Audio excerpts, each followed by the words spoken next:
গুনাহগারের গুনাহ ঝরে নবী দুরুদে আপনার, গুনাহগারের গুনাহ ঝরে নবী দুরুদে আপনার।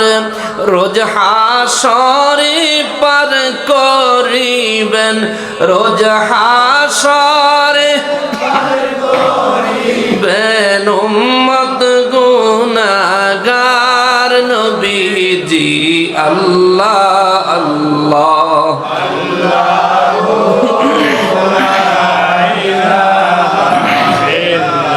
ও আল্লাহ আল্লাহ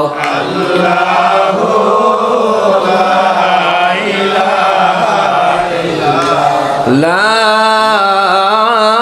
ইলাহা ইল্লাল্লাহ মুহাম্মাদুর রাসূলুল্লাহ সাল্লাল্লাহু আলাইহি ওয়াসাল্লাম।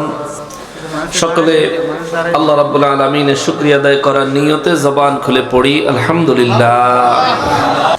মৃত্যু সম্পর্কে আল্লাহ রাব্বুল আলামিন কালামে হাকিমের সূরা আলে ইমরানের মধ্যে বলেন, বিসমিল্লাহির রহমানির রহিম, কুল্লু নাফসিন যায়িকাতুল মাউত। আওয়াজ করে বলেন সুবহানাল্লাহ। রব্বুল আলামিন কালামে হাকিমের মধ্যে সূরা আলে ইমরানে বিশ্ববাসীকে উদ্দেশ্য করে আমার আল্লাহ বলেন, ঈমানদারদেরকে নির্দিষ্ট করেন নাই, বেঈমানদেরকেও নির্দিষ্ট করেন নাই, মুনাফিকদেরকেও নির্দিষ্ট করেন নাই, এমনকি গোটা মানব জাতিকেও উদ্দেশ্য করে আমার আল্লাহ বলেন নাই। আল্লাহ বললেন কুল্লু নাফসিন, প্রত্যেকটা আত্মা, প্রত্যেকটা আত্মা, প্রত্যেকটা আত্মা, যায়িকাতুল মাউত, মৌতের স্বাদ ভোগ করাই লাগবে। চিৎকার দিয়া বলেন আল্লাহু আকবার। মহান রব্বুল আলামিন এই আয়াতে কারিমার মধ্যে কেন আমার আল্লাহ মানব জাতির ডাকলেন না? ঈমানদার মুমিন কিংবা কাফির কিংবা মুনাফিক কেউ আমার আল্লাহ নির্দিষ্ট করে কথাটা বললেন না? কারণটা কি? কারণ হলো কাফির, মুনাফিক, মুমিন এরা প্রত্যেকেই হলেন মানুষ। এদের আত্মা আছে, আসেনি?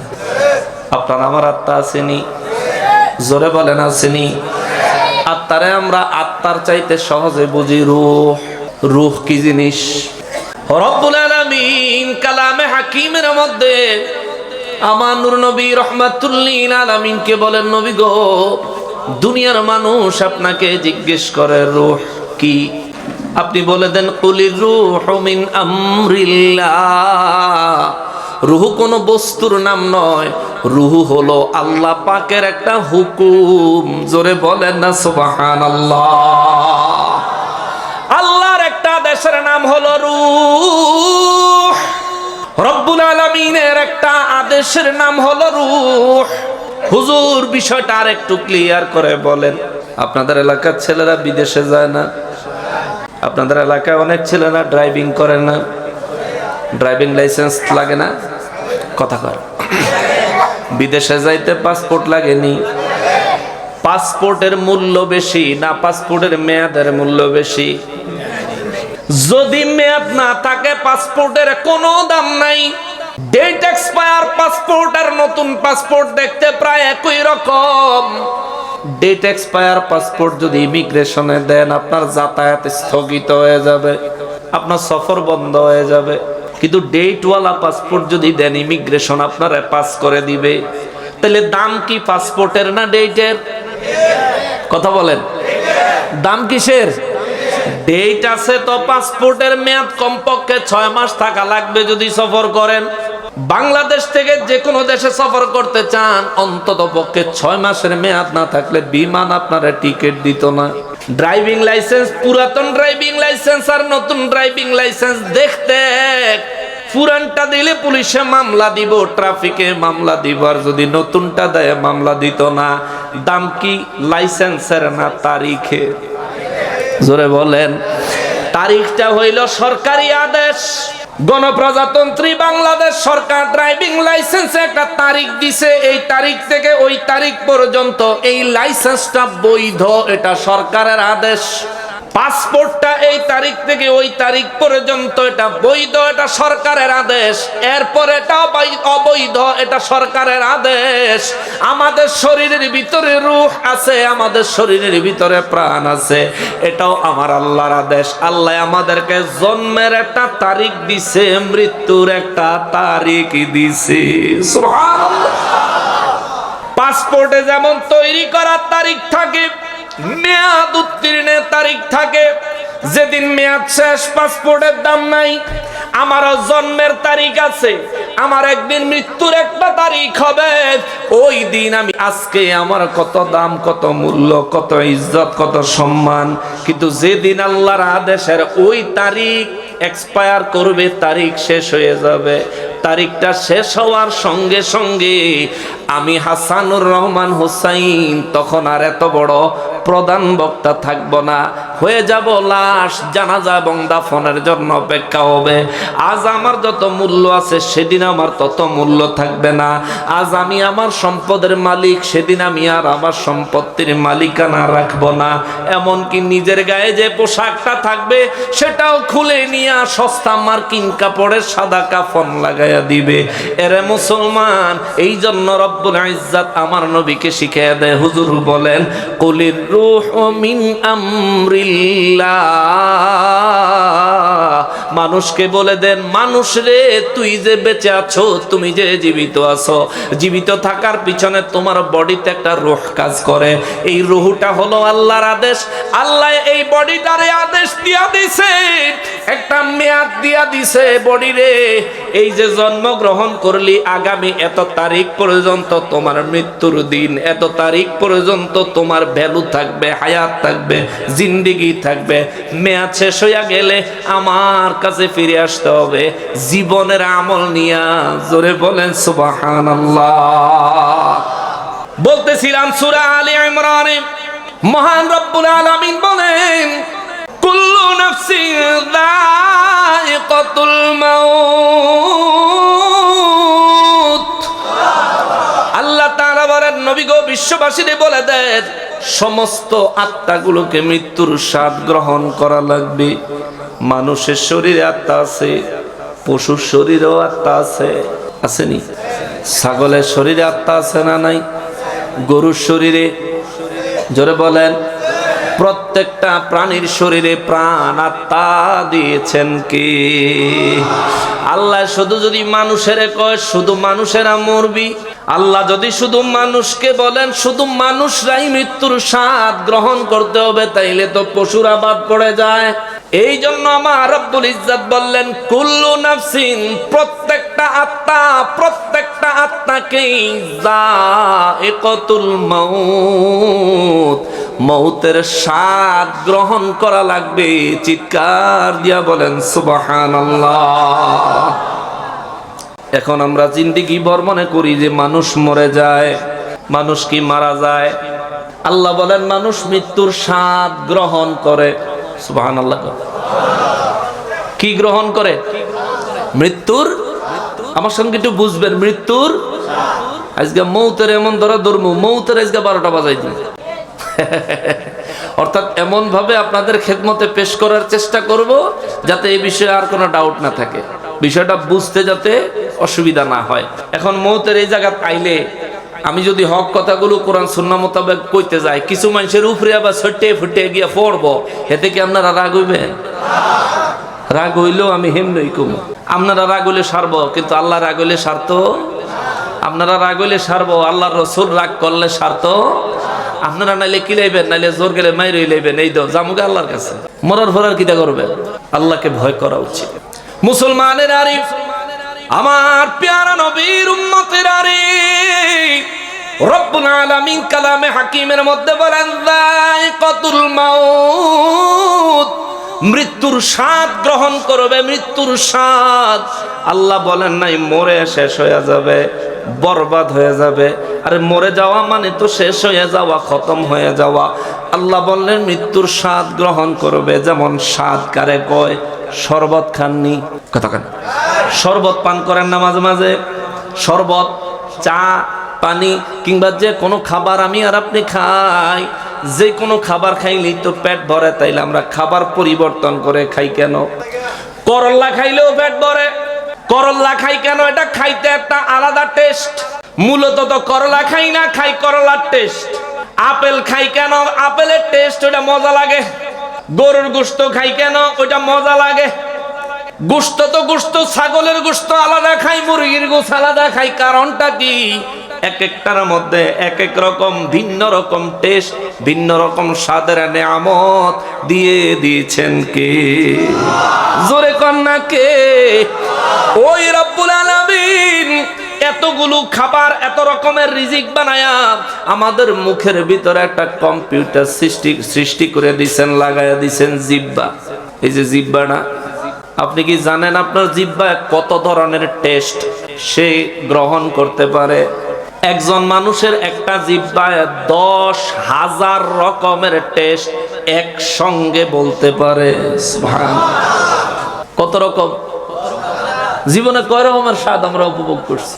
বিজ্ঞান বলে একটা মানুষের জিহ্বা 10,000 রকমের স্বাদ তার জিহ্বা তার ব্রেনকে মেসেজ দিতে পারে এট এ টাইম, এক সময়। জোরে কর না আল্লাহু আকবার। নিজেরা নিয়ে একটু চিন্তা করে, এই পৃথিবীটা কত বড়। এই পৃথিবীটা আমি আর আপনি যদি চিন্তা করি যে ঘুরে দেখবো, বিমান টিমান দিয়ে ঘুরে দেখলেও তো মনে হয় 1-2 মাসের মধ্যে ঘুরে দেখুন শেষ হইতো না, নাকি?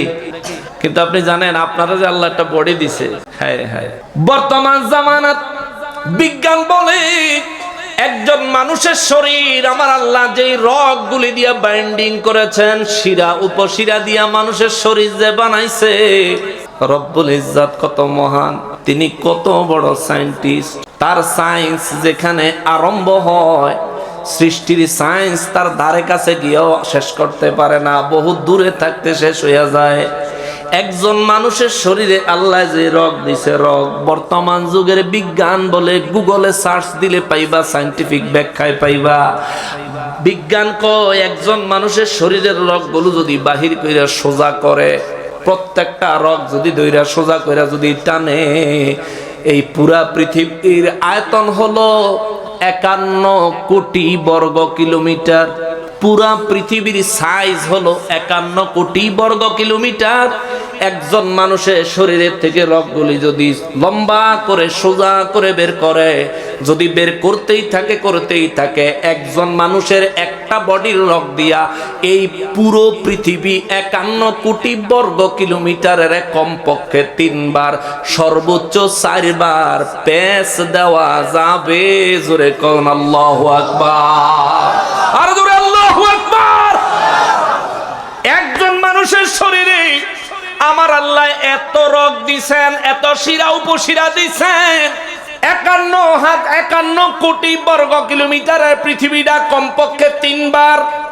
যদি 51 কোটি বর্গ কিলোমিটারের পৃথিবীটারে 3 বার প্যাঁচ দেয় আমার মতো গুনাহগারের শরীরের রগ দিয়া, তাইলে 3 51 কত? 153।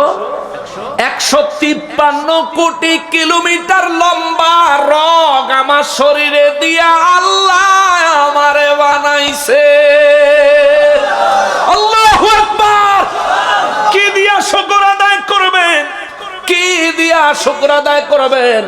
এই তো মসজিদের ভিতরে আমার আল্লাহ এই মসজিদটা যে আপনারা তৈরি করেছেন, ইঞ্জিনিয়ার সাহেব ইলেকট্রিক লাইনের একটা ম্যাপ করছে। ইলেকট্রিক লাইনের একটা ম্যাপ করার পরে ইলেকট্রিক কারেন্টের লাইন লাগাইছে। লাগানোর আগে এটার ভিতরে তার ঢুকাইছে নি? কথা কেন? তার ঢুকাইছে না? তার ঢুকাইছে। একটা মসজিদ কতটুকু জায়গা, কতগুলো টাকার তার লাগছে, কতগুলো মিস্ত্রির রোজ লাগছে, এইটুকু জায়গা ওয়ারিং করতে এত টাকা লাগছে।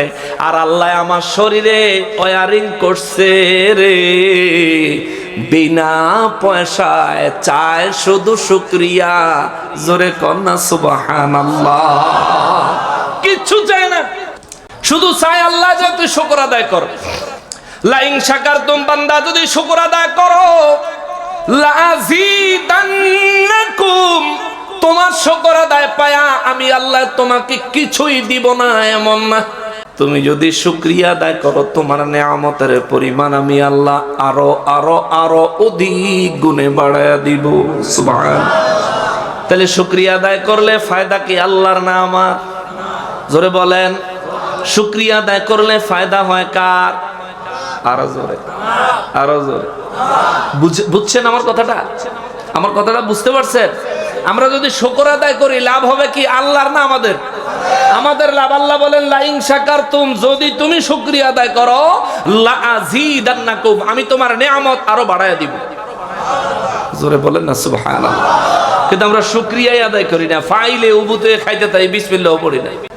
এই সমগ্র অবস্থা। তা আমরা নিয়ামত কি বাড়বো না কমবো? কমবো, কারণ আমরা আল্লাহ শুকর আদায় করি না। যদি শুকর আদায় করেন, যে ব্যক্তি আল্লাহ শুকর সব সময় আদায় করবেন প্রত্যেকটা বিষয় নিয়ে, সুখে থাকলেও আলহামদুলিল্লাহ, দুঃখে থাকলেও আলহামদুলিল্লাহ, আল্লাহ শুকর আদায় করবেন। দুঃখের দিন, আরে আল্লাহ বলছেন ফা ইন্না মাআল উসরি ইউসরা, তোমাদের দুঃখের দিন, একটা দুঃখের পর আমি আল্লাহ দুইটা সুখের দিনের আনন্দ সংবাদ দিলাম। জোরে কর না সুবহানাল্লাহ। একটা দুঃখের দিনে আপনি যদি সবর করতে পারেন, দুইটা আনন্দের দিন, সুখের দিন আপনাকে দান করবেন কে? জোরে বলেন না কে? মুসলমানের আরিফ, আমার পেয়ারা নবীর উম্মতের আরিফ, যেই কথাটা বলতে বলতে এদিকে আসলাম, আল্লাহ বলেন যায়িকাতুল মাউত, মৌতের স্বাদ গ্রহণ করা লাগবে। আমরা যে খানা খাই, খানার মধ্যে আমরা স্বাদ অনুভব করি মুখে, জিহ্বায় দেওয়ার পরে যদি স্বাদ মজা না লাগে, পেটের ভিতরেরটা সুদ্ধা বমি হয়ে বাইরে যায়, ঠিক না বাবা? তাইলে আমরা খাবার খাই শুধু পেট ভরার জন্য না, আমরা প্রত্যেকটা খাবার খাই সর্বপ্রথম চাহিদা হলো টেস্ট, স্বাদ, মজা লাগতে হবে, ভালো লাগতে হবে। সারা পৃথিবীতে এত মশলা দিয়ে তরকারি কোনো দেশও খায় না। আমরা বাঙালিরা যত মশলা দিয়ে তরকারি খাই, সৌদি আরবের গেলে হেতারা এত মশলার নামও জানে না। হেরা কোন রকম সিদ্ধ মিদ্ধ করে কেমনে জানি খায়। হেরারটাও এক মজা। বিভিন্ন দেশে বিদেশে যারা থাকে হেরারটা এক মজা, কিন্তু হেরারটা যত মজাই খায়, প্রবাসে যারা আছে, প্রবাসে এন কি আছে একটু আত্মল তো ভাই? হ্যাঁ, কয় বছর থাকছো? 11 বছর থাকছো। 11 বছর থাকলেও খালি বাড়ির ভাত আর তরকারি মন চায় কেমন? আরে এই মজা আর দুনিয়ার কোন খানার লগে মিলতো না। আমরা এটা টেস্টের জন্য খাই, স্বাদের জন্য খাই। রব্বুল আলামিন বলেন যায়িকাতুল মাউত, রব্বুল আলামিন বলেন মৃত্যুর স্বাদ অনুভব করা লাগবে, গ্রহণ করা লাগবে। স্বাদ কি? মৌত কেমন হয়? মৃত্যুর যন্ত্রণা, মৃত্যুর কষ্টটাকে স্বাদ বলা হয়েছে। হাদিসে মোবারকের মধ্যে আমার নূর নবী রাহমাতুল লিল আলামিন বলেন মৌতের স্বাদ হয় দুই রকম, দুই রকম, দুই রকম।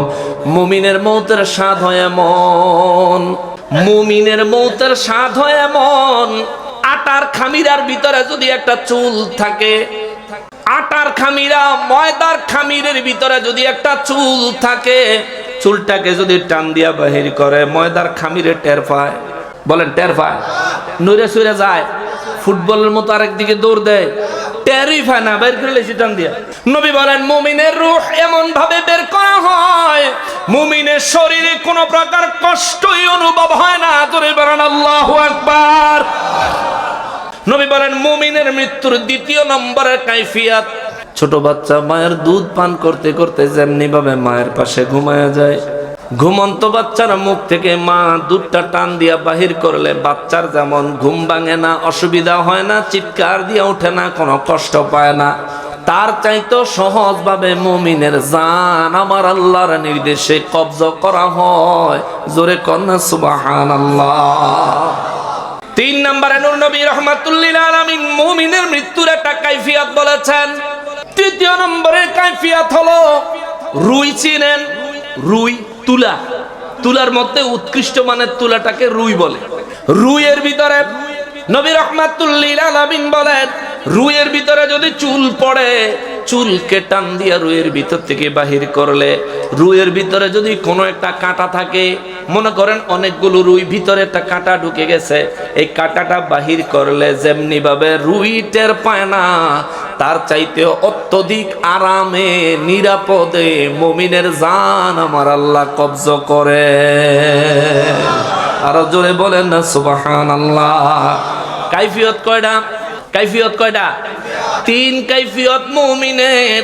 আর নবী বলেন কাফের বেঈমানের কাইফিয়ত অন্যরকম। জীবন্ত ছাগলের শরীর থেকে চামড়াটা টেনে টেনে খুলে নিলে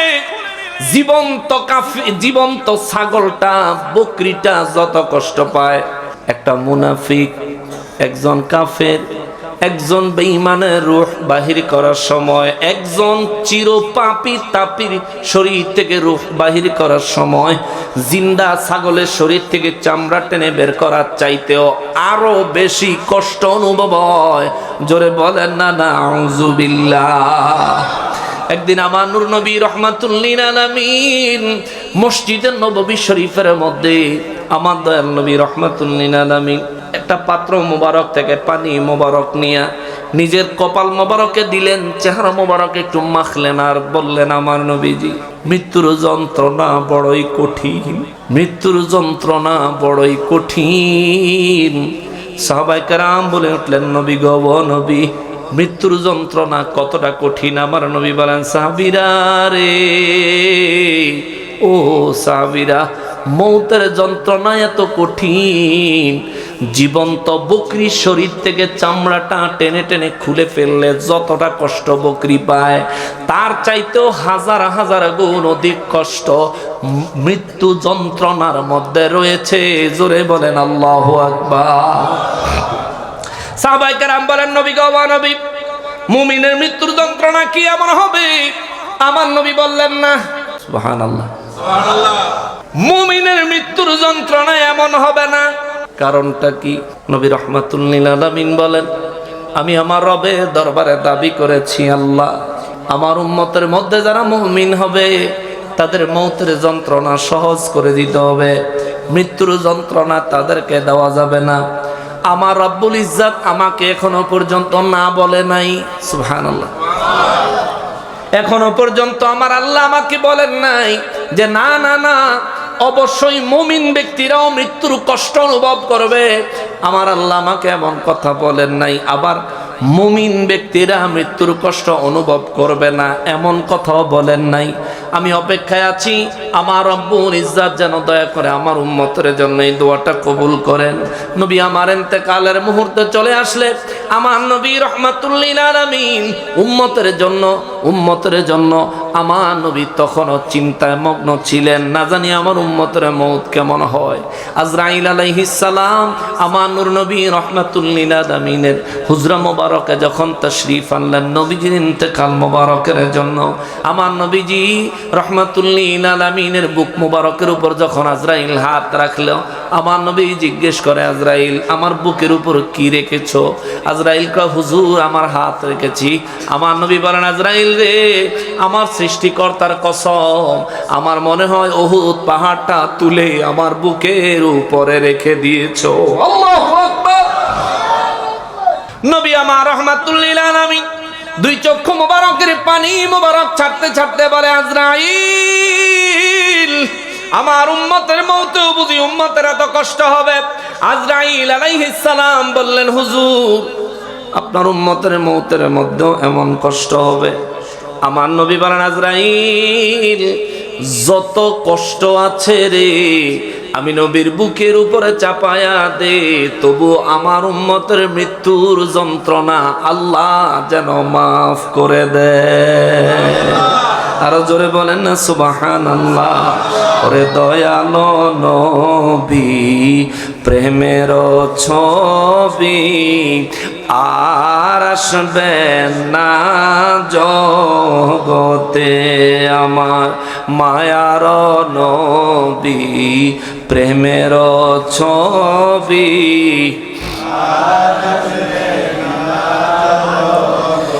নবী উম্মতের কান্ডারি,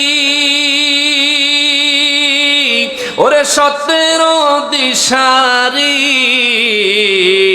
শাফাআত করিবেন নবী হাসরে। নবী উম্মতের কান্ডারি সত্যের দিশারি শাফাত করিবেন নবী হাসরে নবী হাসর দিনে উম্মত বিনে নবী হাসর দিনে উম্মত বিনে যাবেন না নবীজি বেহেশতে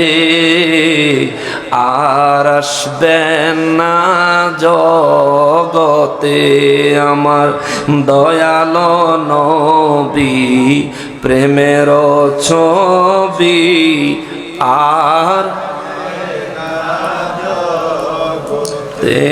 আমার দয়ালো নবী প্রেমের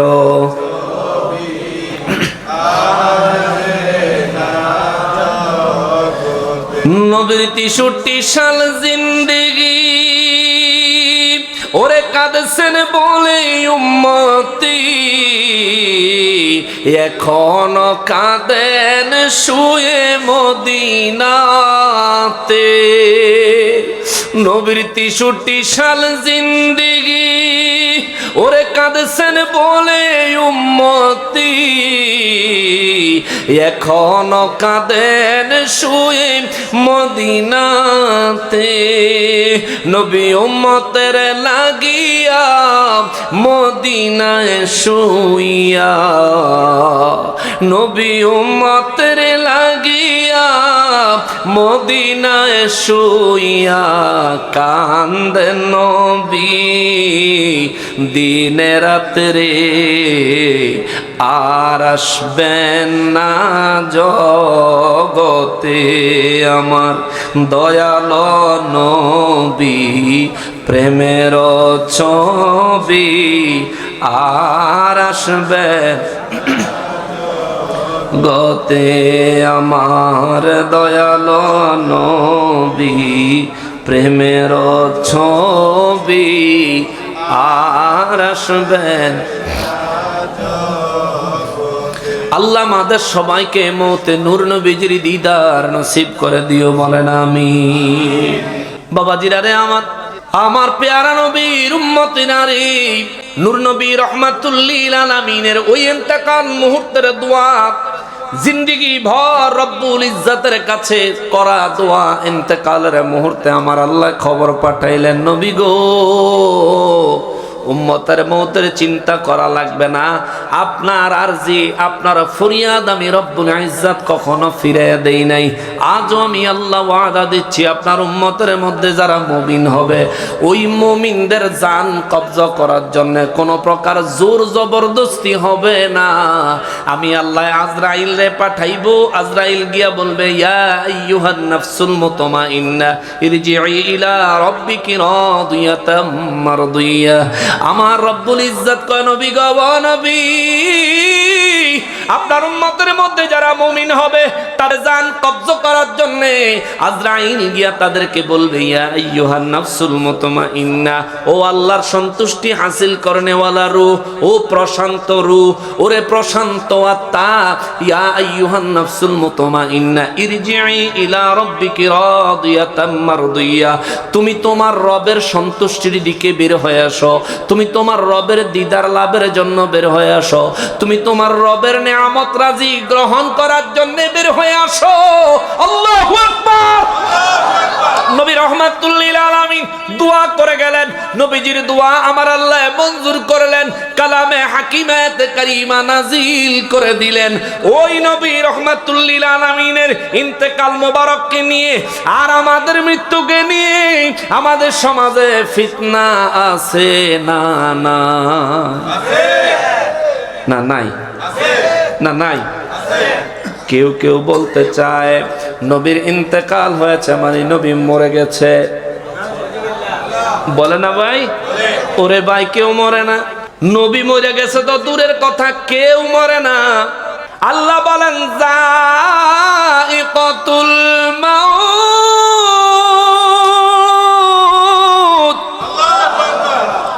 মরে যায় আল্লাহ বলেন নাই আল্লাহ বলেন মৃত্যুর স্বাদ গ্রহণ করে স্বাদ গ্রহণ কেমন স্বাদের একটা সময় আছে, টাইম আছে। ঠাকুরা করো, ইলেকট্রিক জিনিস তো করো, যদি ঠিক না হয় এমন হইলেও চলবো, আমরা অসুবিধা নেই, তুমি সুন্দর করে করো। আচ্ছা না, সামনে যারা বইছে হেরা লাড়তাম না, যারা দাঁড়িয়ে রয়েছেন বসতে চাইলে এদিকে জায়গা আছে, কিংবা জুতাটা হাতে নিয়ে ভিতরে ঢুকে যান, কারণ জুতা হেন রাইকাইলে মাহফিল শেষে জুতা পাওয়ার নিশ্চয়তা দেওয়া যাচ্ছে না। ঠিক না? কারণ তবারুকের ঠেলায় লাতির ছোটে কোন দিকে দহিন দিকে যাইবো, কাঠটা কাটা লইয়া যাইবো গা, অনেকে দুই ফায়ের দুই ফাও দিয়ে জায়গা পাইছে। রব্বুল ইজ্জত বলেন মৌতের স্বাদ গ্রহণ করবে। স্বাদ আমরা যখন খানা খাই, যখন কোনো কিছু স্বাদ জিহ্বায় লাগে, এটা কি আজীবন লাগা থাকে? একটা সময় আছে তো, একটা নির্দিষ্ট সময় ধরে এটা টেস্ট জিহ্বায় থাকে, এরপরে আবার অন্য কিছুর টেস্ট চলে আসে। যদি মনে করেন খুব মজার একটা জিনিস খাইছেন, এরপরে আর কিছু খান নাই 2 ঘন্টা, এই টেস্টের একটা মেয়াদ আছে, মেয়াদ শেষ হয়ে গেলে আবার মুখের নরমাল টেস্ট চলে আসবে, ঠিক না? ওই টেস্টটা কিন্তু চলে যাবে। যেমন কমলা খাইলেন, কমলার কিন্তু খুব সুন্দর সেন্ট, খুব সুন্দর টেস্ট, এখন টেস্ট তো জিহ্বার মধ্যে লাগছে, খাইয়া 2 ঘন্টা কিছু খাইলেন না, দেখবেন একটা নির্দিষ্ট সময় পার হওয়ার পরে কমলার টেস্ট মুখের থেকে গায়েব হয়ে গেছে, মুখের আবার নরমাল টেস্টে মুখ চলে আসছে। অর্থাৎ কি, স্বাদ হইলো এমন জিনিস, এটা চিরস্থায়ী না, এটা ক্ষণস্থায়ী, কিছুক্ষণের জন্য আছে, তারপরে নাই। মৃত্যুর স্বাদটা এমন, মৌতটা এমন, আল্লাহ বলেন যায়কাতুল মৌত, মৌতের স্বাদ গ্রহণ করবে। অর্থাৎ মানুষের শরীর থেকে রুহু কিছু সময়ের জন্য আলাদা থাকবে, কবরে ঢুকাইলে মুনকার নাকির কবরে আসার আগেই তার দেহে রুহু দেওয়া হবে, আর বাহির করা হবে না। সুবহানাল্লাহ। তাইলে দুনিয়াতে যখন রুহ বের হয়ে গেল, কবরে গেলে যখন শরীরের ভিতরে রুহ আবার দেওয়া হলো, এই দুনিয়াতে বাইরে গেছে আর কবরের ভিতরে ফেরত দিছে, এই মাঝখানে যে সময়টুকু, এই সময়টুকুর নাম হচ্ছে মৌত। আর এই মৌত সংগঠিত হওয়ার সময় যেই কষ্ট কিংবা আরাম অনুভব করেছে, মুমিন আরাম অনুভব করেছে, কাফের কিংবা মুনাফিক কষ্ট অনুভব করেছে, এটার নাম হচ্ছে মৃত্যুর স্বাদ। জোরে বলেন আল্লাহু আকবার। বিষয়টা বুঝছেন? তাহলে আজকের থেকে কেউ মরে গেছে এটা বলা অযৌক্তিক হবে। আমরা সহজে কোনো ব্যক্তি মৃত্যুবরণ করেছেন হিসেবে সহজে বুঝার জন্য আমরা এটা বলতে পারি, অসুবিধা নাই। কিন্তু মরে গেছে তার মানে এই নয় যে তার শরীরে রূহ নাই। মুমিন, কাফের, মুনাফিক, বেঈমান, আবু জাহিল্লা সহ প্রত্যেকের শরীরের ভিতরে তার রূহ দিয়া রাখছে কে? আল্লাহ। যদি শরীরে রূহই না থাকে তাইলে আপনি কবরে জান্নাতের আরাম আয়েশ ভোগ করবেন কি? আর যদি কাফের হয় তারে আযাব দিব কি? মরা বেটারে কই নাইলেও কোনো খবর থাকে? কথা কয় না। আমরা যদি ঘুমাইলেও এক বিছাত আর এক বিছাত নিলে কা কইতে রে, ঘুম একটা মৃত্যু, এটা হলো সেমি মৌত। আর ফাইনাল মৌত হচ্ছে আমরা যেটাকে মৌত বুঝি, সেমি মৌত হচ্ছে ঘুম। আমরা ঘুমের সময় দোয়া পড়ি, আল্লাহুম্মা বিসমিকা আমুতু ওয়া আহইয়া। এই আমুতু মানে হইলো আল্লাহ আমি মরতাছি, আল্লাহুম্মা হে আল্লাহ, বিসমিকা তোমার নামে, আমুতু আমি মৃত্যুবরণ করিতেছি, ওয়া আহইয়া আবার যদি জীবিত হই তোমার নামেই হব। জোরে কন্যা সুবহানাল্লাহ। আমরা তো ঘুমের সময় দোয়া পড়ি না, ফেসবুক পড়ি। কেমন এই যে লইয়া ডাইনে কাইত বামে কাইত এটা ঘুরাইতে আছে ঘুরাইতে আছে ঘুরাইতে আছে ঘুরাইতে আছে। এবারে ঘুমের দোয়াটা পড়া শো, ঘুম না আসা পর্যন্ত একবার সূরা ফাতিহা পড়ো, 3 বার ইখলাস পড়ো, এরপর আয়াতুল কুরসি পড়ো, কোরআন শরীফে যেখান থেকে যতটুকু পারো পড়ো। পড়ার শেষে দুরূদ শরীফ পড়তে পড়তে পড়তে পড়তে পড়তে পড়তে কিছুক্ষণ পড়তে থাও। তোমার ঘুম, তোমার আজকের দিনের শেষ সময়টা যাতে দুরূদ শরীফের উপরে হয়। ঘুম থেকে জাগার সাথে সাথে আবার আলহামদুলিল্লাহিল্লাযী আহইয়ানা বা'দামা আমাতানা ওয়া ইলাইহিন নুশুর। যদি আরবি না পারো তাহলে বাংলায় কই, আল্লাহ আমি ঘুমের পরে, ঘুম এক প্রকার মৌত, এই মৌতের পরে পুনরায় তুমি যেহেতু আমাকে আবার হায়াতে জিন্দেগিতে সজাগ হওয়ার, জেগে ওঠার সুযোগ দিয়েছ, তার জন্য তোমার দরবারে লাখো কোটি শুকরিয়া, আলহামদুলিল্লাহ। এটা আদায় করো না, তোমার পুরো ঘুমটাই আল্লাহর ইবাদত হয়ে যাবে। জোরে কন্যা সুবহানাল্লাহ। তাইলে বাবাজিরা রে আমার, বুঝতে পারলাম এই হাজীপুরে যত মানুষ ইতিপূর্বে মারা গেছেন তারা প্রত্যেকে কবরে মুর্দা না জিন্দা? জিন্দা। জোরে বলেন জিন্দা, আরো জোরে বলেন জিন্দা। যারা মুমিন তারাও জিন্দা, যারা কাফের তারাও জিন্দা, যারা মুনাফিক তারাও জিন্দা, যারা গুনাহগার তারাও জিন্দা। কেননা যারা জিন্দা তাদের জন্যই কবরে ফয়সালা আছে।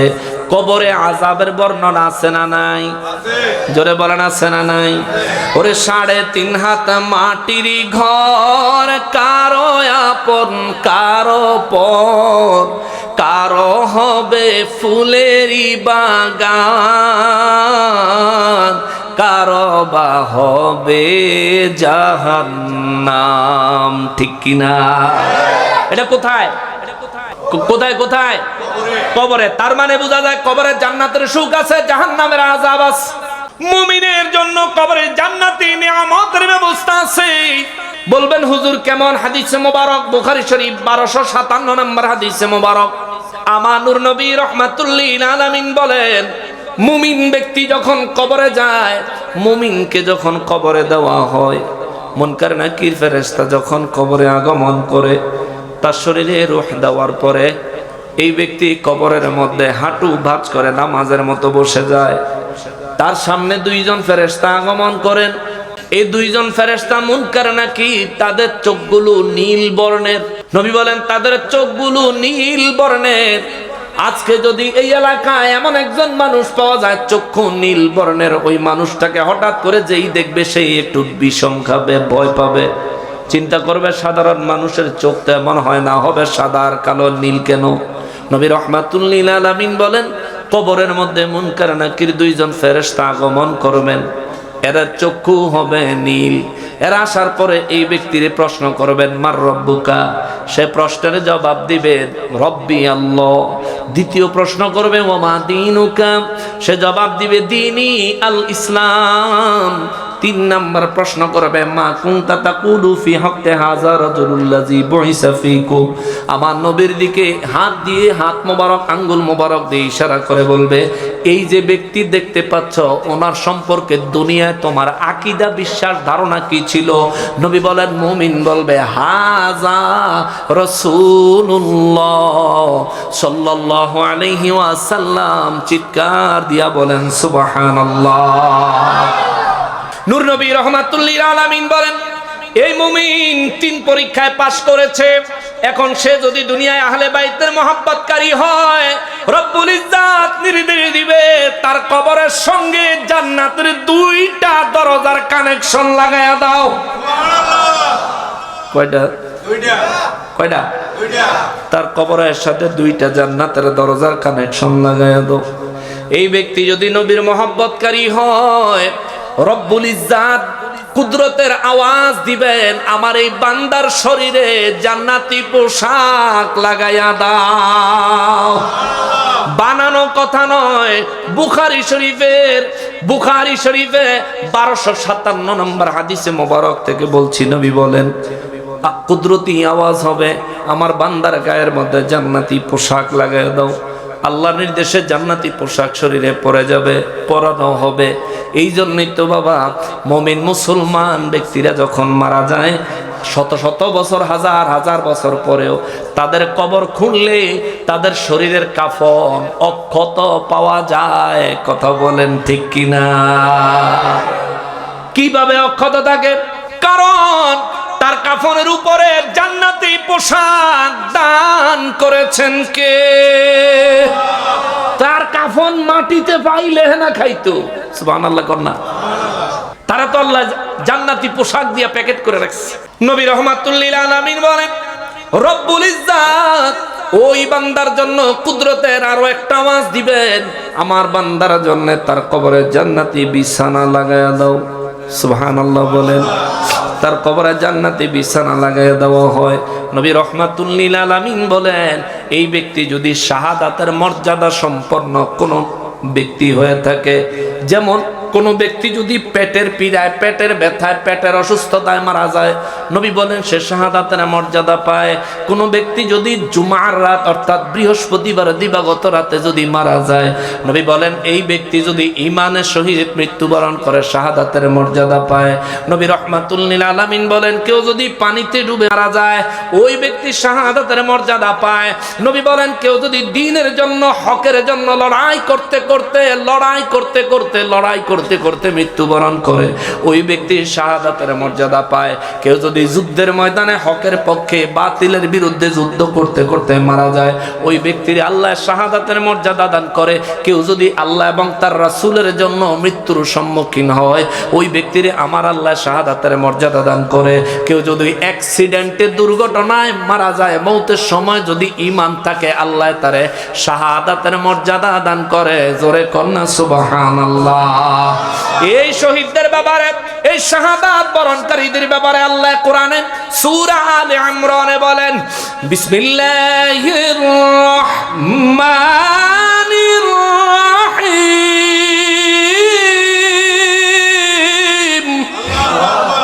ওয়ালা তাকুলু লিমান ইউকতালু ফি সাবিলিল্লাহ।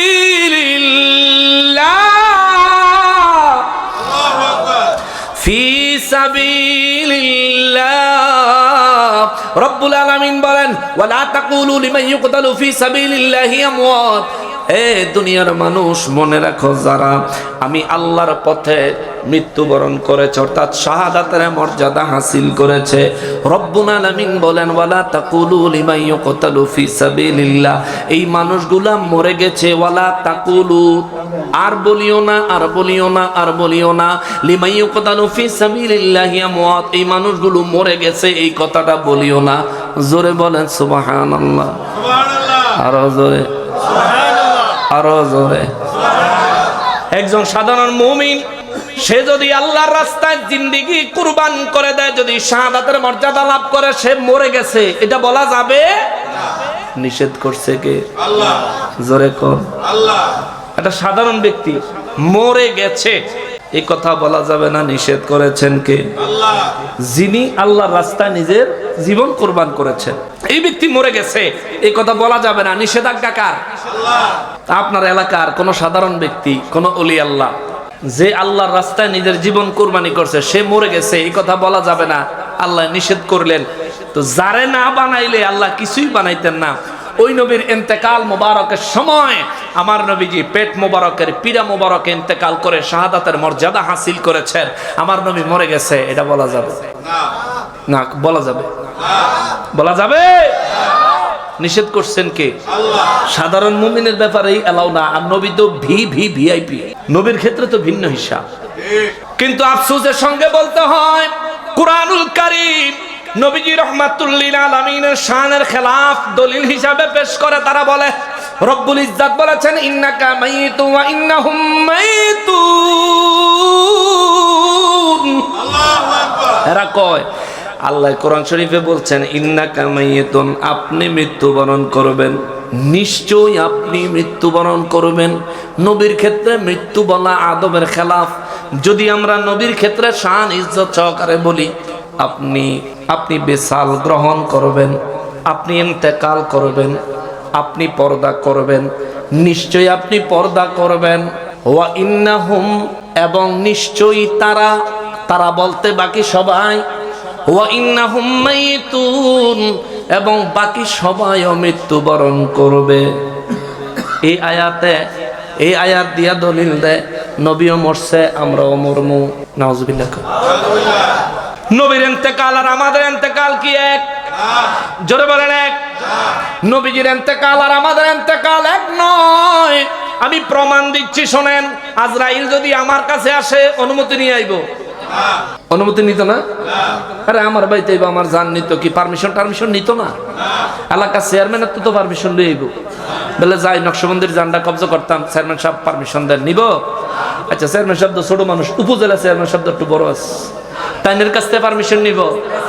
মেয়র সাহেবের কাছে, এমপি সাহেবের কাছে, মন্ত্রীর কাছে, স্বরাষ্ট্রমন্ত্রী, পররাষ্ট্রমন্ত্রী, প্রধানমন্ত্রী।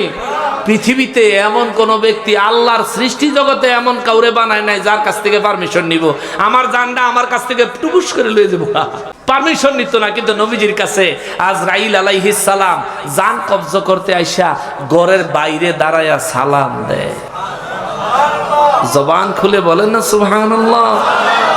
তাহলে আমার মউত আর নবীজির ইন্তেকালে পার্থক্য আছে নি? এখন বলবেন হুজুর কোরআন শরীফের আয়াত তাহলে কি করবেন? আয়াতের ফয়সালাটা কি? আয়াত তো বলতেছে নবীজি ইন্তেকাল করবেন এবং আমরা ইন্তেকাল করব। আল্লাহ এই কথাই বলছেন, ইন্নাকা মাইয়িতুন ওয়া ইন্নাহুম মাইয়িতুন, নিশ্চয়ই আপনি ইন্তেকাল করবেন, নিশ্চয়ই ওরা সবাই ইন্তেকাল করবে। হুজুর, তাইলে কোরআন শরীফের এই আয়াত কি হবে? এখানে আপনার বুঝার ভুল। সবার মৌত যদি একই রকম হইতো তাহলে নবীজির মৌত আল্লাহ আলাদা করলেন কেন? ইন্নাকা মাইয়িতুন আলাদা ভাবে বললেন, নিশ্চয়ই আপনার ইন্তেকাল হবে। এরপরে গিয়া বলছেন ওয়া ইন্নাহুম মাইয়িতুন, এবং নিশ্চয়ই সবার ইন্তেকাল হবে। নবীজির ইন্তেকাল তো আয়াতের শুরুতেই আলাদা করছেন কে? আল্লাহ। বুঝতে হবে ভাই, আল্লাহই নবীজির ইন্তেকাল মোবারক, আমাদের ইন্তেকাল, আমাদের মৃত্যুর থেকে পার্থক্য করেছেন। অতএব আমাদের মতো নবীজি এবং নবীজির ইন্তেকাল মোবারককে বলার কোনো সুযোগ। আমার নবী রাহমাতুল লিল আলামিন ইন্তেকালের সময় আজরাইল আলাইহিস সালামের সঙ্গে কথা বলেছেন, জিবরাইল আলাইহিস সালামের সঙ্গে কথা বলেছেন। আল্লাহর দরবারে নবীজির পয়গাম পাঠাইছেন। আল্লাহ আবার আল্লাহর দরবার থেকে নবীজির জন্য আল্লাহর পয়গাম পাঠাইছেন। নবীজি ইন্তেকালের সময় উম্মতের মায়ায় কেঁদেছেন। নবীজি ইন্তেকাল মোবারকের সময় উম্মতের জন্য আল্লাহর দরবারে ফরিয়াদ করেছেন। বলেন, আমাদের মৃত্যুর সময় কি আমরা এগুলো করতে পারি? বলেন, আমরা কি এগুলো করতে পারি? যেহেতু পারি না, তার মানে আমাদের মৌত নবীজির মৌত এক নয়, আমাদের ইন্তেকাল নবীজির ইন্তেকাল এক নয়। সেখানে আমার আল্লাহ কয়, ওয়ালা তাকুলু লিমান ইউকতালু ফি সাবিলিল্লাহি আমওয়াত। রব্বুল আলামিন কয়, নবী গো, ও নবী, বিশ্ববাসীকে বলে দেন, আমি আল্লাহর নির্দেশ, আমার পথে যারা নিজেদের জীবনকে বিলীন করে দিয়েছে, এই মানুষগুলো মরে গেছে এমন কথা কেউ বলতে পারবে না। আমি আল্লাহর নিষেধ, আমি আল্লাহর নিষেধ, আমি আল্লাহর নিষেধ। তাহলে শাহজালাল বাবায় মরে গেছে এই কথা বলতে নিষেধ করছে কি? আল্লাহ। জোরে বলেন। শাহপরান বাবায় মরে গেছে এই কথা বলতে নিষেধ করেছেন কে? সৈয়দ নাসিরউদ্দিন শিবা সালার রহমাতুল্লাহি আলাইহি মরে গেছে এই কথা বলতে নিষেধাজ্ঞা কার? আল্লাহ। জোরে বলেন কার? আমার আচ্ছা বাবা সহ যত ওলি আল্লাহ আছে রে, যত আল্লাহর ওলিরা আছে, যত শহীদেরা আছে, যত গাউস কুতুবেরা আছে, যারা আল্লাহর জন্য নিজের জীবনকে কুরবান করে দিয়েছে, আল্লাহর দ্বীন প্রতিষ্ঠার জন্য নিজেদের জীবনকে যারা অতিবাহিত করে দুনিয়া থেকে পর্দা করেছেন, এই প্রত্যেকটা মানুষ মরে গেছে এই কথা বলতে নিষেধ করেছেন কে? এই মানুষগুলো মরে গেছে বললে কি সওয়াব হবে না গুনাহ হবে? কারণ মরে গেছে বলতে মানা করছে কে? আল্লাহ। জোরে কর না কে? মদ খাইতে নিষেধ করছেন কে? আল্লাহ। সুদ খাইতে নিষেধ করছেন কে? আল্লাহ। ঘুষ খাইতে নিষেধাজ্ঞা কার? কেউ যদি সুদ খায়, ঘুষ খায়, মদ খায়, সওয়াব না গুনাহ? জোরে জোরে। কেন গুনাহ হবে? কারণ নিষেধ করছেন কে? আল্লাহ। তাহলে আল্লাহ যে কাজ করতে নিষেধ করে ওই কাজ যদি কোনো মানুষ করে ওইটাই গুনাহ, ওইটাই পাপ, ঠিক কিনা বলেন? আল্লাহ নিষেধ করছে, শহীদেরা মরে গেছে আমার রাস্তায় যারা নিজেদের জীবন, ওয়ালা তাকুলু লিমান ইউকতালু ফি সাবিলিল্লাহ, ফি সাবিলিল্লাহ, আমি আল্লাহর রাস্তায়, আমি আল্লাহর রাস্তায়, আমি আল্লাহর পথে যারা নিজেদের জীবন বিলীন করেছে, আল্লাহ বলেন ওয়ালা তাকুলু, আর তাদেরকে বলা যাবে না, বলতে পারবা না। আয়াতের মাঝখান দিয়া যায় আমওয়াত, তারা মরে গেছে বলা যাবে না। জোরে কন্যা আল্লাহু আকবার। আল্লাহ মানা করছে কইতে তারা মরে গেছে। যদি কেউ বলে তারা মরে গেছে তাইলে সওয়াব না গুনাহ? জোরে কোন সওয়াব না গুনাহ? এই গুনাহ করেন না মানুষ আপনাদের হাজিপুরে নাই? না না নাই। ওলিরা মরে গেছে, তার আর কিছু করার কোনো ক্ষমতা নাই। নবী মরে গেছে, পচে গলে শেষ হয়ে গেছে, এই ধরনের বক্তব্য দেওয়ার মতো মানুষ হাজিপুরে নাই, বাহুবলে নাই, হবিগঞ্জে নাই, আছে? কালকে কইেন না বলে খালি আমি কয়ে গেছি, আমারও কাম বলে খালি গাইল দিই। কারে গাইল দিতাম? অতদিন আমারে কইছেন গাইল দেই, হেরা দি মূর্তির সামনে গিয়া তাজিম দেয়। অতদিন আমারে কইছেন, আমারে অনেকে কয় হুজুরে তো ওয়াশ করে। আরে ভাই, ও ভাই, কোরআন শরীফে সূরা মুনাফিকুন নাজিল করছেন কে? আল্লাহ। মুনাফিকের প্রশংসা কইরা? না। হ্যাঁ, কোরআন শরীফে সূরা মুনাফিকুন আল্লাহ যা নাজিল করছে মুনাফিকের প্রশংসা। ধুলাই। কি ধুলাই? কোরআন শরীফে সূরা কাফিরুন নাযিল করেছেন কে? কাফেরের প্রশংসায় ধুলাই। কোরআন শরীফে সূরা মুমিনুন নাযিল করেছেন কে? ধুলাই না প্রশংসা? প্রশংসা। সুবহানাল্লাহ। মুমিনের জন্য প্রশংসা করেছেন আল্লাহ, মুমিনকে সঠিক পথ দেখাইছেন মায়া কইরা, ভালোবাসা দিয়ে। সুবহানাল্লাহ। কদ আফলাহাল মুমিনুন, মায়াটা কত মধুর, কত গভীর। সর্বপ্রথমেই আল্লাহ কয়, হে মুমিন তুমি সফল। সুবহানাল্লাহ। অন্য কথা বলে কদ আফলাহাল মুমিনুন, মুমিনেরা সফল কাম হয়ে গেছে, ঘোষণা দিবেন কে? আল্লাহ। এবারে এই কথা ফিরানোর আর কেউ আছে? বলেন আর কেউ আছে? মোহর সার্টিফিকেট দিয়ে দিয়েছেন কে? আল্লাহ। আল্লাহ মুমিনের পক্ষে সর্বপ্রথম কয় কদ আফলাহাল মুমিনুন, মুমিন সফল হয়ে গেছে। পরীক্ষার কথা পরে, ইবাদতের কথা পরে, কাজের কথা পরে, দায়িত্বের কথা পরে, আগেই কয় মুমিন সফল কাম। কে বলেছেন? আল্লাহ। ওই আল্লাহকে উচ্চ আওয়াজে বলেন আল্লাহু আকবার। আরো জোরে বলেন আল্লাহু আকবার। উচ্চ আওয়াজে বলি আলহামদুলিল্লাহ। আল্লাহর কাছে লাখো কোটি শুকর। তাইলে আজ থেকে আমরা সিদ্ধান্ত নেই, কোন আল্লাহ বুজুর্গ শহীদ মরে গেছে এই কথা আমরা বলবো। তাহলে কমুটা কি? প্রশ্ন হইলে হুজুর বলবো কি? তারা তো ইন্তেকাল হইছে, তারা তো মাজারে বা তাদের নিজ কবরে নিজের স্থানে তো তারা আছেন, তাহলে তারা আমরা কমু কি? আল্লাহ যেহেতু মরে গেছে বলতে নিষেধ করেছেন, তাদেরকে কি বলবো এই ফয়সালাও আমার আল্লাহ নিজেই দিয়েছেন। আল্লাহ বলেন বাল আহিয়াউন, আমি আল্লাহ বললাম বরং তারা জিন্দা। আল্লাহু আকবার। তাহলে শাহজালাল বাবায় মরা না জিন্দা? শাহপরান বাবায়, সমস্ত ওলি আল্লাহরা, সমস্ত শহীদেরা, সমস্ত গাউস কুতুবেরা, সবাই, সমস্ত নবীরা যেইভাবে জিন্দা, তার চাইতে লক্ষ কোটি গুণ, কোটি কোটি কোটি গুণ উত্তম ভাবে আমার নূর নবী জিন্দা।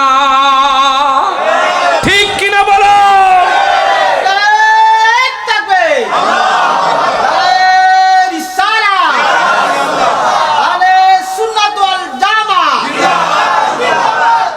বাবা কষ্ট হয়ে যেতেছে আপনাকে। তারপর ক্লিয়ার হয়েছে নি? ব্যাকপুক ক্লিয়ার তো না? 12টা। আমি আসলে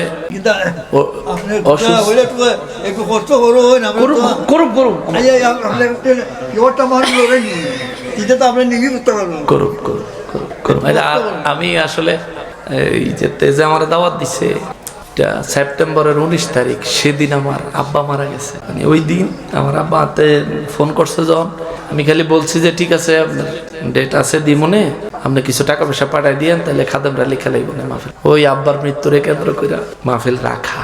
এর মধ্যে হেলথ থেকে শরীর টরীরে বেশি সুবিধা না, শরীর অসুস্থ, মোটামুটি অ্যান্টিবায়োটিক ট্যাবলেট বাসাতে খাইয়েছি। অ্যান্টিবায়োটিক তো দিনে একটা খাওয়ান লাগে, ঠান্ডা জ্বর। এর মধ্যে আজকে এইভাবে এতক্ষণ কথা বলবো এটাও চিন্তাও করি নাই। উদ্দেশ্য ছিল একটু আগে চলে যাবো, হঠাৎ করে ঠান্ডা নামাতে অনেকেরই জ্বর ঠান্ডা দেখতেছি। এটা সাবধানে থাকেন ইনশাআল্লাহুল আজিজ। আমি আলোচনা যেটা ধরছি এটারে গুছাইয়া আপনি করে একেবারে মরার পরে কবর ডুহাইয়া বেহেশত পর্যন্ত না দিয়ে গেলে, আদা ফতো থুইয়া গেলে কিরকম একটা বিপদ না? মোটামুটি একটা জাগাত নিয়ে দিব ইনশাআল্লাহ, চিন্তা করেন না, একটা জাগাত নিয়ে দিব ইনশাআল্লাহ। তবে আকীদাগত বিষয়গুলো ক্লিয়ার করি।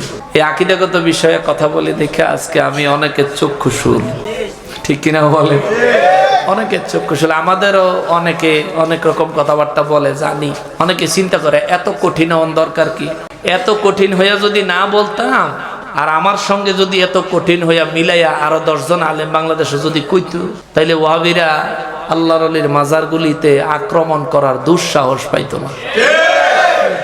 আজকে আমরা তাদেরকে নরম নরম ভাব দেখাই, আমরা মনে করি থাক, যন্ত্রণায় যাব না, আমরা মনে করি থাক, হেরারটা করুক, আমরাটা করি। ভাইও, যখন মিথ্যার প্রতিবাদ হবে না, এটাই সত্যের ন্যায় প্রতিষ্ঠিত হয়ে যাবে। প্রতিবাদ হইতে হবে, নরম হইতে হবে।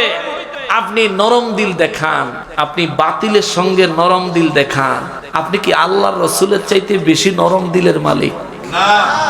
আল্লাহ রাসূল সাল্লাল্লাহু আলাইহি ওয়াসাল্লাম জীবনে কত কষ্ট করছেন, কোনো প্রতিবাদ করেন নাই। সেই রাসূলুল্লাহ নিজে 23টা, মতান্তরে 25টা, মতান্তরে 27টা, মতান্তরে 29টা যুদ্ধের স্বয়ং নিজে নেতৃত্ব দিছে। সুবহানাল্লাহ। আরো তো যুদ্ধ আছে, স্বয়ং নিজে সেনাপতির দায়িত্ব পালন করছেন 23টা যুদ্ধে। সুবহানাল্লাহ কন্যা। তো যুদ্ধ কি গরু ছাগলের বিরুদ্ধে করছিল? মানুষরূপী নাফরমানদের বিরুদ্ধেই করা হয়েছিল। অতএব দ্বীনের প্রয়োজনে, ইসলামের প্রয়োজনে এমন এমন সময় আছে, এমন এমন সময় সামনে এসে হাজির হয়, যে সময় তলোয়ার নিয়ে বের হয়ে যাওয়ার সময়। এই সময় যদি আপনি নরম হইতে চান, এই সময় যদি চিন্তা করতে চান, বলে থাক হেরা ক্ষমতা টমতা বেশি আছে, হেরার লোকজন বেশি আছে, পাওয়ার টাওয়ার বেশি আছে, থাক আমরা হেরার লগে ঝগড়া মারামারি কাটাকাটিতে না যাই। ও ভাই, আমরা তো কখনোই, সুন্নিরা তো কখনোই বাতিলদের সঙ্গে ঝগড়া মারামারিতে যায় না। সুন্নিরা আর মসজিদ মিলাদ বন্ধ করতো, হেরা ওই চায়। ঠিক কিনা বলেন? সুন্নিরা আর জানাজায় মুনাজাত বন্ধ করতে হেরাই চায়।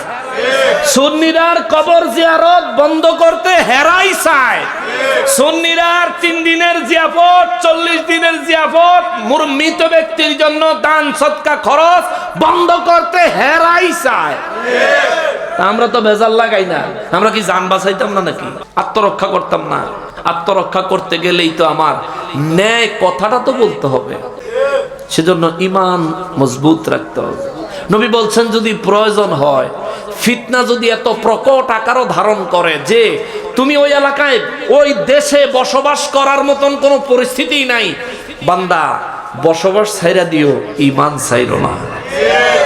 ছাগল বকরি 2-4টা বকরি লইয়া প্রয়োজনে পাহাড়ের উপরে চলে যাবি, একা একা মরণ পর্যন্ত মাওলার ডাকে, মাওলাকে ডাকতে ডাকতে রবকে খুশি করার চেষ্টা করবি, কিন্তু বাসস্থান ছাড়বি, এলাকা ছাড়বি, দেশ ছাড়বি, ঈমান ছাড়া যাবে না।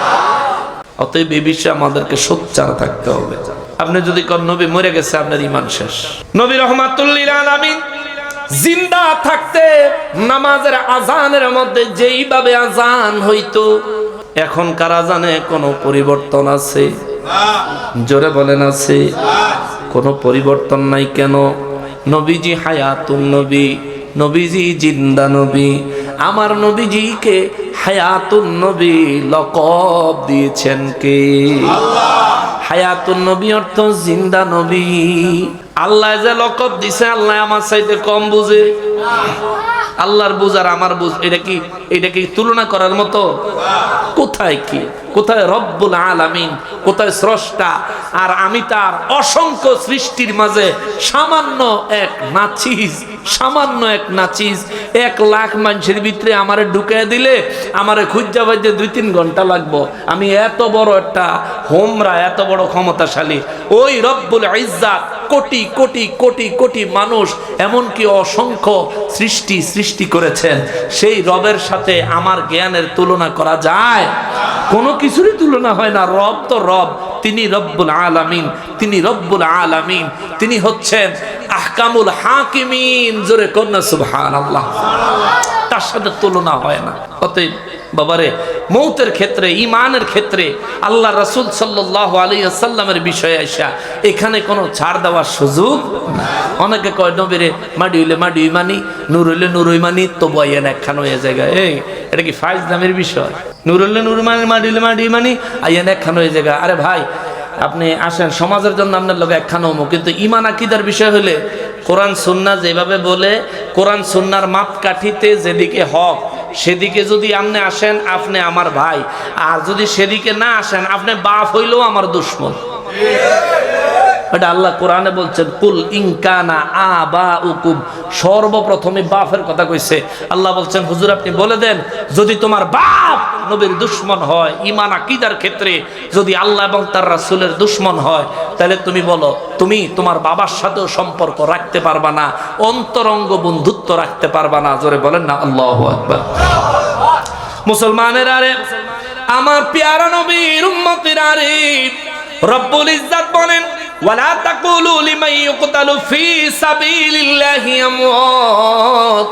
আমি আল্লাহর রাস্তায় যারা নিজেদের জীবনকে বিলীন করে দিয়েছে, তারা মরে গেছে, তারা মারা গেছে, মৃত্যুবরণ করেছে, এমন কথা বলিও না। কি বলবো গো আল্লাহ? আল্লাহ বলেন বাল আহিয়াউন, আমি আল্লাহ স্বীকৃতি দিলাম তারা জিন্দা, তারা জিন্দা, তারা জিন্দা, তারা জিন্দা। এই জন্য আমার নবী রহমাতুল লিল আলামিনকে আমরা হায়াতুন নবী, জিন্দা নবী বলি। কথা বলেন ঠিক কিনা? আমার নবীর জামানায় আজানে বলতো আশহাদু আন্না মুহাম্মাদার রাসূলুল্লাহ।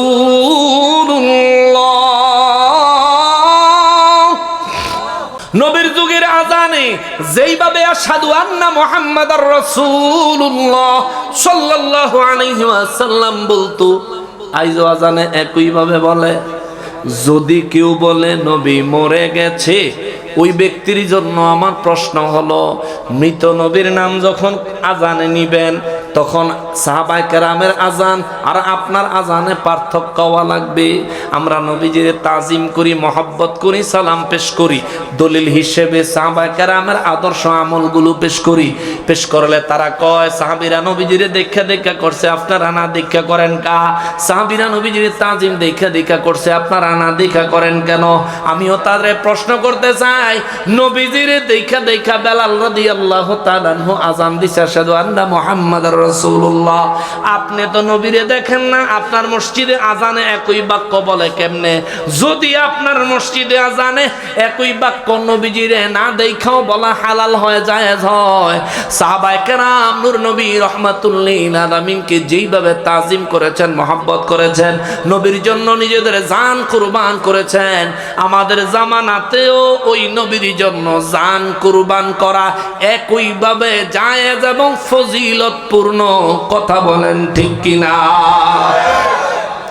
যদি নবী মরে গেছে কেউ বলে, তার আজানে বাক্য হবে কানা আশহাদু আন্না মুহাম্মাদার রাসূলুল্লাহ। কানা যোগ করণ লাগবো।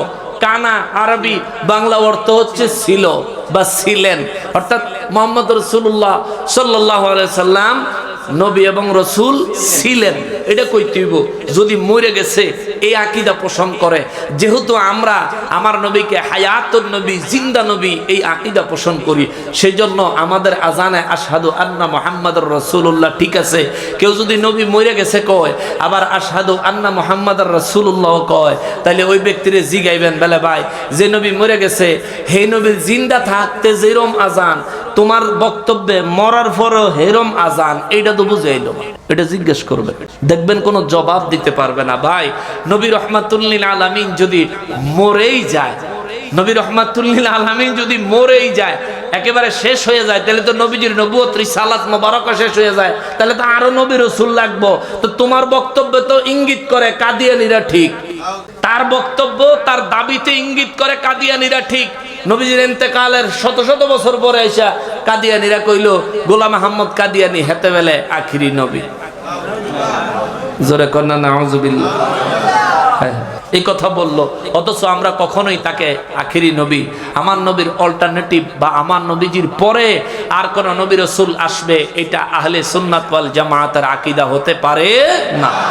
মুসলমানের আরে, আমার প্যারা নবীর উম্মতের আরে, রব্বুল আলামিন তার হাবিব রাহমাতুল লিল আলামিনের কয় নবী গো, ও নবী বিশ্ববাসীকে বলে দেন, আমার রাস্তায় যারা নিজেদের জীবন অতিবাহিত করেছে এই মানুষগুলো মরে গেছে এমন কথা বলা যাবে না। কি বলতে হবে? বাল আহিয়াউন, বলবেন তারা জিন্দা। আল্লাহ কয় নবী গো, দুনিয়ার মানুষের খবর দেন, দুনিয়ার মানুষের মনে মনে, কাফের বেঈমানের মনে মনে একটা প্রশ্ন ঘুরপাক খাচ্ছে, সাহাবায়ে কেরামের মনের মধ্যে প্রশ্ন ঘুরপাক খাইতেছে। যদি মানুষ জিন্দা হয়, অন্ন, বস্ত্র, বাসস্থান, খাদ্য লাগে কি লাগে না? মানুষ বেঁচে থাকলে কাপড় লাগেনি, খানা লাগেনি, থাকার জন্য একটা উত্তম জায়গা লাগেনি? ইয়া রাসূলুল্লাহ বিশ্ববাসীরে বলে দেন, বাল আহিয়াউন ইনদা রাব্বিহিম ইউরযাকুন। হুজুর বিশ্ববাসীরে বলে দেন, আমি আল্লাহর পক্ষ থেকে আমার রাস্তায় শাহাদাত বরণকারীরা, আমার রাস্তায় জীবন কুরবান করনেওয়ালারা, আমি আল্লাহর পক্ষ থেকে রিজিক গ্রহণ করে। জোরে বলেন সুবহানাল্লাহ। তাহলে মুমিনের কবরে রিজিক পাঠায় কি? আল্লাহ। জোরে আল্লাহ, আরো জোরে আল্লাহ। আল্লাহর পক্ষে কি সম্ভব না অসম্ভব? জোরে বলেন। তাইলে মুমিন কবরে শুধু জিন্দা তা না, সে খাওয়া দাওয়াও করে। সুবহানাল্লাহ। মুমিন শুধু কবরে জিন্দা না, শহীদ কবরে শুধু জিন্দা না, শহীদ কবরে খাওয়া দাওয়াও করে। ঘোষণা কার? কোরআন শরীফের আয়াত সূরা আলে ইমরান 174, সূরা আলে ইমরান 154 কিংবা 157। আয়াতের নাম্বারে মিসিং হইতে পারে, কিন্তু আয়াত যেটা পড়ছে এটা ঠিক আছে। আল্লাহ বলতেছেন শহীদদের জন্য কবরে রিজিকের ব্যবস্থা করা হয়। এখন রিজিক মানে মূর্তির সামনে যেমন দেয় এমন নাকি? রিজিক আসে মানে তারা রিজিক গ্রহণ করে। বুখারী শরীফের 1257 নম্বর হাদিসে মোবারকে নূর নবী রাহমাতুল্লিল আলামিন বলেন, মুমিন যখন কবরে প্রশ্নের উত্তরগুলো সঠিকভাবে দেয়, আমার আল্লাহ কুদরতি ভাবে আওয়াজ দেয়, তার শরীরে জান্নাতি পোশাক লাগায় দাও। আল্লাহ কুদরতি ভাবে আওয়াজ দেয়, তার কবরে জান্নাতি বিছানা লাগায় দাও। আল্লাহ কুদরতি ভাবে আওয়াজ দেয়, আমার বান্দার কবরের সঙ্গে জান্নাতের 2টা দরজার কানেকশন করে দাও। নেয়ামত আসবে, কিয়ামত পর্যন্ত নেয়ামত আসতেই থাকবে, আসতেই থাকবে, আসতেই থাকবে। এই জন্য সূরা আলে ইমরানে আল্লাহ বলেন, বাল আহিয়াউন ইনদা রাব্বিহিম ইউরযাকুন। এরা হলো কবরে জিন্দা, এরা হলো জিন্দা, এদের জন্য আমি আল্লাহর পক্ষ থেকে রিজিকের ব্যবস্থা করা হয়। চিৎকার দিয়া বলেন সুবহানাল্লাহ। যদি একজন শহীদের কবরে রিজিকের ব্যবস্থা আমার আল্লাহ করে থাকেন, যদি একজন শহীদ কবরে জিন্দা হয়ে থাকেন, আমার নূর নবী রাহমাতুল্লিল আলামিন রওজা মোবারকে জিন্দা না মুর্দা? জিন্দা। আরো জোরে জিন্দা, আরো জোরে জিন্দা। এই জন্যই তো আমরা আমার নবী রাহমাতুল্লিল আলামিনকে হায়াতুন নবী বলে থাকি, কেননা নবীজিকে হায়াতুন নবী লকব দিবেন কি? নবী রাহমাতুল্লিল আলামিন বলেন, যখন কোন গুনাহগার ব্যক্তির মৌতের সময় আসে, গুনাহগার কোন পাপী, কোন মুনাফিক কিংবা কোন কাফিরের মৌতের সময় যখন আসে, মুনাফিক এবং কাফিরের মৃত্যুর সময়টা হয় ভয়ঙ্কর। নবী বলেন, মুমিনের মৌতের সময় জান্নাত থেকে 4 জন ফেরেশতা আসেন, জান্নাতে রুমাল নিয়ে। 4 জন ফেরেশতা রুমালের 4টা কোণার মধ্যে ধরে, তারা জান্নাতি নেয়ামতপূর্ণ খুশবুপূর্ণ রুমাল নিয়ে দাঁড়ায় যায় ওই বান্দার কদমের কাছে। আজরাইল আলাইহিস সালাম ওই বান্দার মাথার কিনারে এসে বসেন সিংহাসন লাগায়া। এরপরে ডাক দেন, ইয়া আইয়ুহান নাফসুল মুতমাইন্না। এরে বাবা, এই যে কথাগুলো বলতেছি কোরআনের ভাষায়, হাদিসের ভাষায়, আমি গুনাহগারের নিজের ব্যক্তিগত ওয়াজের ভাষায় আপনাদেরকে বোঝানোর জন্য চেষ্টা করতেছি। এই যে ঘটনাটা প্রত্যেকের সাথেই ঘটবে। এখানে এমন একজন মানুষ নাই যে মৃত্যুর স্বাদ গ্রহণ করা লাগবে না, এমন একজন মানুষ নাই যে ব্যক্তি মৌত থেকে বাঁচতে পারেন। আপনার মুরব্বীরা কেউ বাঁচতে পারে না, আপনিও বাঁচতে পারবেন না, আপনার পরবর্তী কেউ বাঁচতে পারবে না। আর আপনি তো দূরে থাক, আপনার জান কবজ করার জন্য যে আজরাইল আমার আল্লাহ বানাইছে, ওই আজরাইল নিজেও মৌত থেকে বাঁচতে পারবে না। জোরে বলেন আল্লাহু আকবার। আজরাইল নিজেও মৃত্যুবরণ করবে, নিজের জান নিজেই কবজ করা লাগবে। আল্লাহু আকবার। আজরাইল যেদিন আমার রব্বুল ইজ্জতের নির্দেশে সমস্ত মানব দানব কুল কায়নাতের সব কিছুর জান কবজ করা শেষ হয়ে যাবে, বাকি আছে আল্লাহ আর রয়েছে আজরাইল। আল্লাহ বলবে, আজরাইল এখন তোমার কাজ কি? আজরাইল আলাইহিস সালাম বলবেন, আল্লাহ কাজ তো কিছু দেখি না, কেউ তো নাই, কার জান কবজ করব? আমার কাজ তো হইলো জান কবজ করা, আল্লাহ জান কবজ করার মতো তো কেউ রে দেখি না। রব্বুল ইজ্জত বলবেন, কেন রে আজরাইল, তুমি কি নিজেকে দেখো না? জোরে কন্না আল্লাহু আকবার। আজরাইল সেদিন 2 চোখের পানি ছেড়ে দিয়া রব্বুল ইজ্জতের কুদরতের কদমে সিজদা লাগায়া দিয়া কই, ও মালিক, মালিক রে, যদি জানতাম আমার জান আমার কবজ করা লাগবো, আল্লাহ তোমার কাছ থেকে অন্য দায়িত্ব ভিক্ষা চায়া নিতাম, আজরাইলের মৃত্যুর দায়িত্ব আমি আজরাইল নিতাম না। আল্লাহ রাব্বুল ইজ্জত বলবেন, আজরাইল, আমি আল্লাহ সূরা ওয়াকিয়ার মধ্যে ঘোষণা দিছি, ওয়ায়াবকা রাব্বুকা যুল জালালি ওয়াল ইকরাম।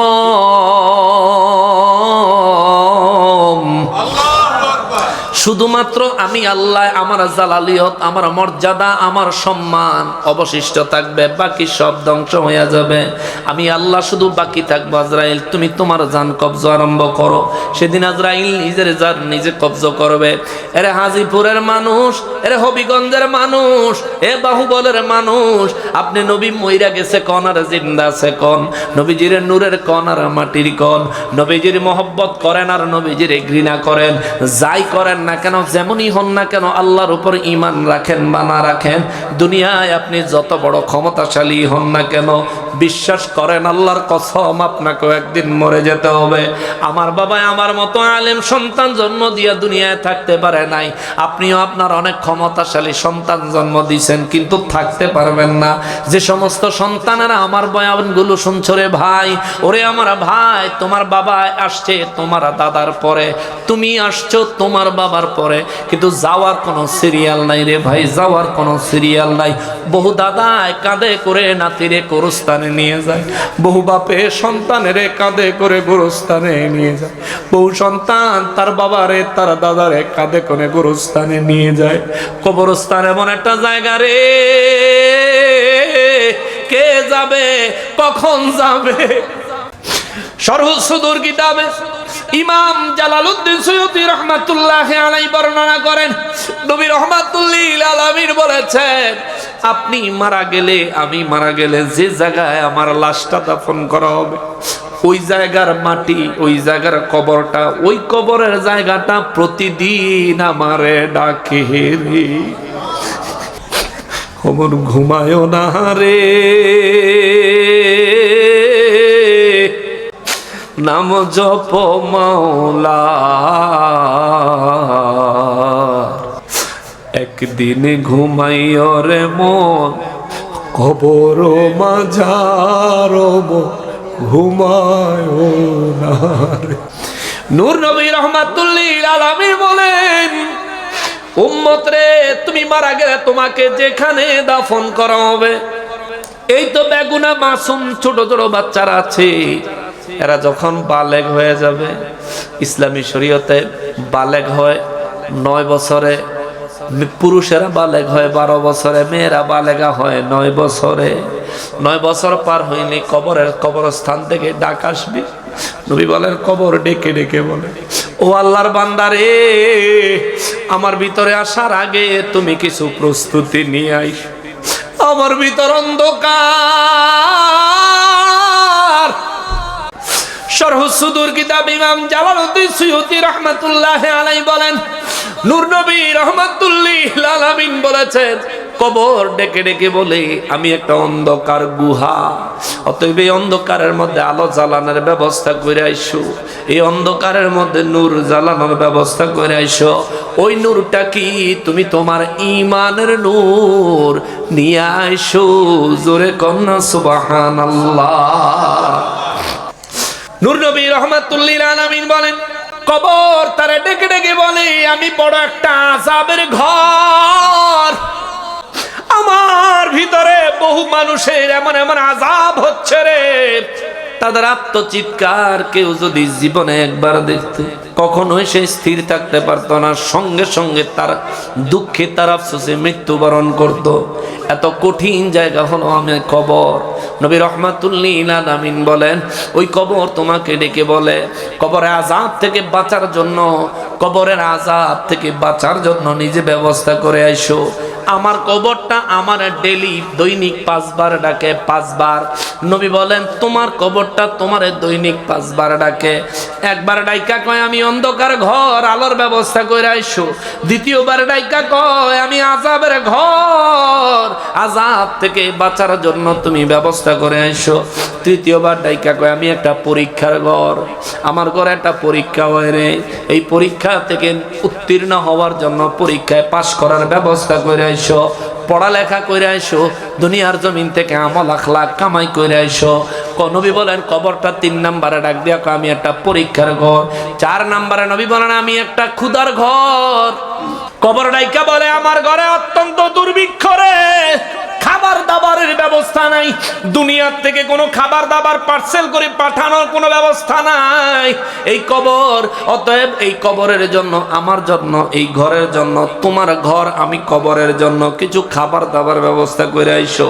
এরপরে নবী বলেন, কবর বলে রে আমার ঘরে নিরাপদে বসবাস করার মতো ব্যবস্থা করে আইসো, কেননা ভালো না লাগলে বের হইয়া চইলা যাইবা এমন কোনো সুযোগ না।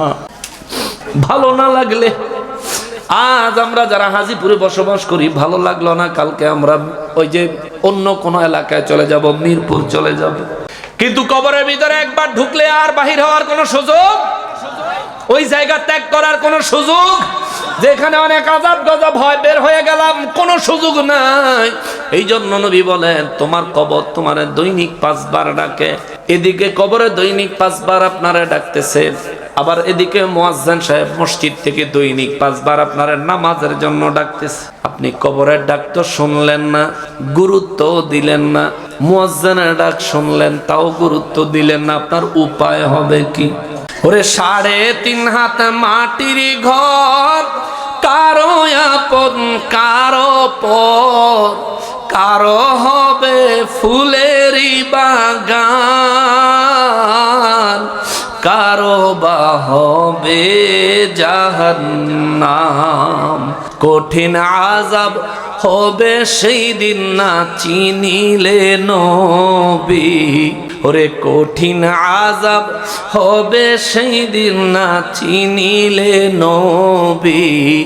ওই কবরে যেতে হবে, থাকবে না কেউ সাথী, নবী আমার আপন, কবর আমার ঘাটি, নবী আমার আপন, কবর আমার ঘাটি।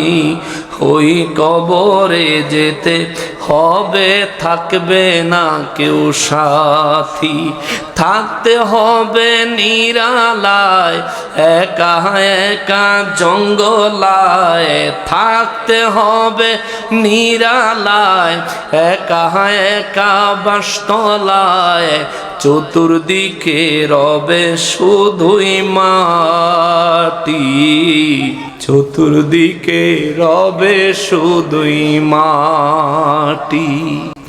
কঠিন ওই হাসর মাঠে ভেবে দেখো কি হবে, আপন হয়ে কেহই রবে না, রবেন শুধুই শাহে মদিনা। কঠিন ওই হাসর মাঠে ভেবে দেখো কি হবে, আপন হয়ে কেহই রবে না, রবেন শুধুই শাহে মদিনা। কঠিন বিপদ হবে সেই দিন না থাকিলে নেকি, ওরে কঠিন বিপদ হবে সেই দিন না থাকিলে নেকি। ওই কবরে যেতে হবে, থাকবে না কেউ সাথী। আল্লাহ আমাদেরকে ঈমানের সহিত ইন্তেকাল, ঈমানের সহিত কবরের জিন্দেগি, ঈমানের সহিত রোজ হাসরের ময়দানে নূর নবীর শাফাআত নসিব করে দিও, জোরে বলেন আমিন। মৌত চিরন্তন সত্য বাবা, কেউ পালাইতে পারবে না, কেউ না। ছিলেন বাদশা সিকান্দার, তাহার মতো ধনী নাই রে দুনিয়ার ভিতর, খালি হাতে চলে গেলেন, ওরে খালি হাতে চলে গেলেন, কিছুই নিলেন না।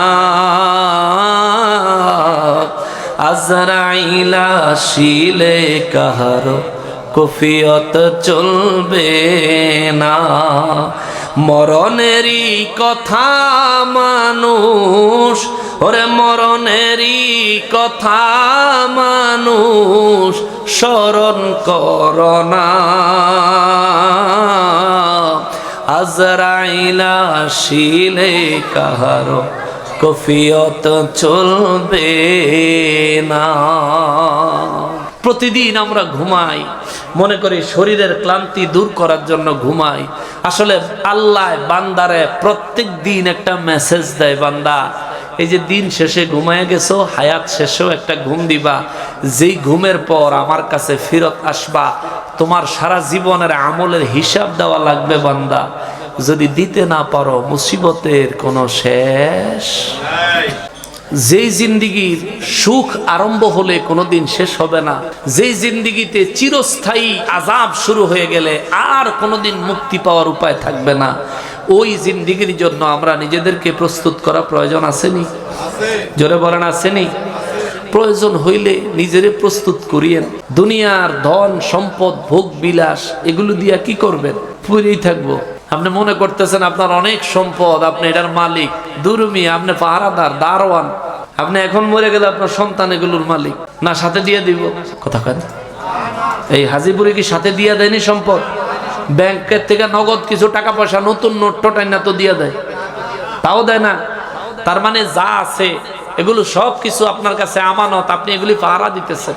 এই জন্য সাহাবায়ে কেরাম নবীজিকে জিজ্ঞেস করছেন, নবী গো, একজন মানুষ কতটুকু সম্পদের মালিক? নবী বললেন, একজন মানুষ যতটুকু খায়, যতটুকু পরিধান করে আর যতটুকু দান করে, এই তিনটুকুর মালিক হচ্ছে সে। বাকি যা আছে সবকিছু সে আরেকজনের লেগে পাহারা দেয়। সুবহানাল্লাহ। তাইলে আপনি যতটুকু খাইবেন ভালো খাইয়েন, সাধ্য অনুযায়ী তৌফিক অনুযায়ী হালাল খাইয়েন। যতটুকু পরেন তৌফিক অনুযায়ী ভালো কাপড় চোপড়, ভালো কাপড় পরবেন। যতটুকু দান করেন, যত পারেন দান সদকা করবেন। সেটা হতে পারে হাজিপুর মাদ্রাসায় বা হাজিপুর মসজিদ। আজকে অনেকে দিচ্ছেন মাশাআল্লাহ, প্যান্ডেলের জন্য, মাইকের জন্য, পোস্টারের জন্য দিচ্ছেন। আল্লাহ আপনাদের দান কবুল করুক, সবাই পড়ি আমিন। আরো যারা ইতিপূর্বে দিয়েছেন, ভবিষ্যতে যারা দিবেন, আল্লাহ প্রত্যেকের দান কবুল ও মঞ্জুর করুক, পড়ি আমিন।